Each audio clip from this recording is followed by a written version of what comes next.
We've talked about meiosis, and we understand that meiosis occurs in order to facilitate sexual reproduction. One thing that we want to now mention is that the biggest advantage of sexual reproduction, as opposed to asexual reproduction, is that it introduces genetic variation into the offspring. And this is a major theme in biology, and something we'll talk about over and over again throughout the course of our class. And so now we want to ask the question, how does sexual reproduction introduce variation, genetic variation that is, into the offspring?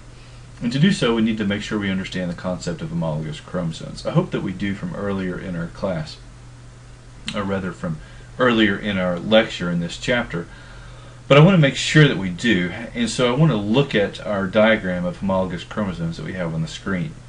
These homologous chromosomes, like all homologous chromosomes, contain the same genes but different versions of the same gene, and we refer to those different versions of the same gene as alleles, a term that appears on this slide. For instance, here's a flower, and in this particular plant we have two chromosomes that are part of that one homologous pair. And at this particular part of the chromosome, this location, something we refer to as a loci, L-O-C-I, on the chromosome, then we have a gene for flowers. But on this chromosome, we have a gene for purple flowers, and on this chromosome, we have a gene for white flowers. And so we refer to those as alleles because they are the same gene, but they're different forms of the same gene. Okay, this is essential to understand to talk about what we're going to talk about next. Crossing over is that process that occurs back in prophase of meiosis 1, and in crossing over, the homologous pairs of chromosomes come together, they become zippered together via this protein lattice, and they swap segments. They literally trade segments. And so we can see that occurring right here if I point to this portion of our diagram from our text. So these two arms of these sister chromatids come together, and part of the blue chromosome ends up on the red one, part of the red one ends up here on the blue one. And so of course these chromosomes represent the red one, say, came from the mother, and the blue one came from the father, and so they literally swap segments. And so now on the chromosome from the father there's part of the mother's chromosome, and on the mother's chromosome there's part of the father's.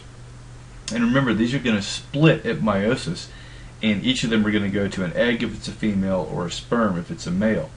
And so interestingly, crossing over occurs, and crossing over is a mechanism that scrambles the genes before they're passed on to offspring. So it's interesting to think about, perhaps disturbing, but if you think about it in these terms, then crossing over occurred in your parents, and your grandparents' genes were scrambled in your parents before they were passed on to you. And so interestingly, this process of crossing over introduces a great deal of genetic variation into the offspring. Crossing over always occurs, not just sometimes, but always occurs. And as you can see very clearly, it works simply because of the nature of homologous chromosomes. The same genes are located at the same point on the chromosomes, and so when you swap segments, then you end up with the same DNA. Now you may very well have a different allele, but nonetheless it's the same gene because the genes are located at equivalent points on the chromosomes. There's one other way that genetic variation is introduced into offspring via sexual reproduction, and that's something called random alignment or random assortment sometimes. And so what this means is as follows. If you think back to meiosis 1 and metaphase of meiosis 1, then you remember that the chromosomes line up along the metaphase plate. And so when the chromosomes line up, there is a maternal chromosome and a paternal chromosome, and they have to end up on either the left-hand or right-hand side of that metaphase plate. And so what random assortment or random alignment says is that there's a 50-50 chance that one chromosome will end up on one side of that plate or on the other side of the plate. There's no rhyme or reason to how that occurs. And additionally, this is the most important thing, the way that the first chromosome lines up has nothing to do with the way that the second chromosome lines up. So let's look at a diagram that perhaps will help us with this idea. Here we see two chromosomes. The red ones came from the mother, the blue ones came from the father. This is metaphase of meiosis 1. And so in this case, in this hypothetical example, then the red chromosomes have lined up on the top, the blue ones on the bottom, and so the red ones are going to eventually end up into two in cells together, and the blue ones will end up in cells together. But what we're saying here is that the way that the first pair lines up, in this case the red one on top and blue one on the bottom, maternal on top and paternal on the bottom, has nothing to do with the way that the second pair lines up. And so the first alignment that we have here is possible, but the second alignment is also possible.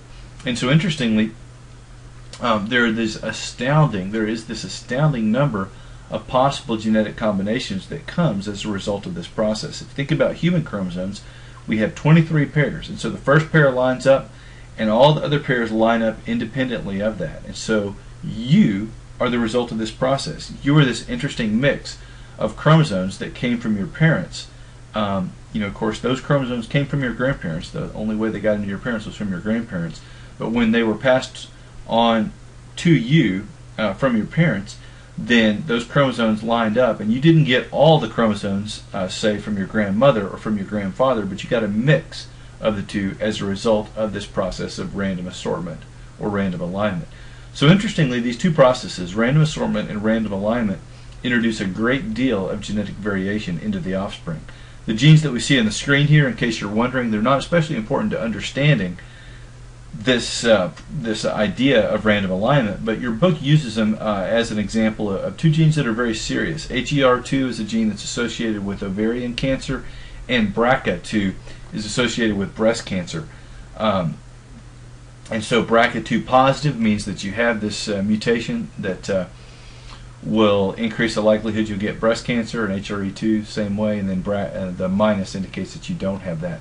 It's also interesting to note that the gene that Angelina Jolie carried was BRCA1, and so that's what led her to get that radical procedure done that I mentioned earlier in our discussion. All right, and so that's how genetic variation. Those are the two primary ways that genetic variation is introduced into offspring. First, we have crossing over, and then we have this idea of random assortment.